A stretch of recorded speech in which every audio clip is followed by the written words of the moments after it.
ორი ძალიან საინტერესო პანელური დისკუსია, რომელსაც გაუძღვება მწერალი ივა ფეზუაშვილი. პირველი პანელი: ევროკავშირის მხარდაჭერა პრაქტიკაში ყოველდღიური შესაძლებლობები საქართველოს მოსახლეობისთვის.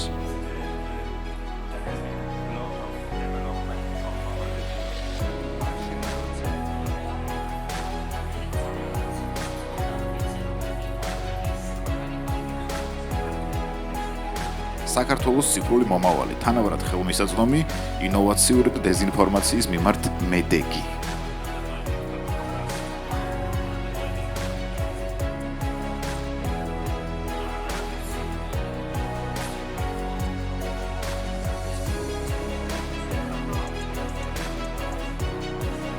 სტეფან ცვაიგი თავის ავტობიოგრაფიულ წიგნში გუშინდელი მსოფლიო ასეთ ფრაზას წერს: ევროპა ოცნება იყო, რომლის სილამაზეცაც მხოლოდ ის აფასებს, ვინც კარგავს. და თუ ნამდვილი პატრიოტიზმი ნიშნავს კოსმოპოლიტიზმს, და თუ მე ვარ ქართველი და მასშტაბ და მე ევროპელი, ესე იგი ევროპული იდეის დაკარგვა ნიშნავს ქართულობის დაკარგვას და რას და ჩვენი საუკუნოვანი მტერი შეიძლება ყველაფერს გლეჯდეს, მაგრამ ვერასდროს მთავარს. მე ვარ ივა ფეზუაშვილი, ქართველი მწერალი და შესაბამისად ევროპელი ავტორი.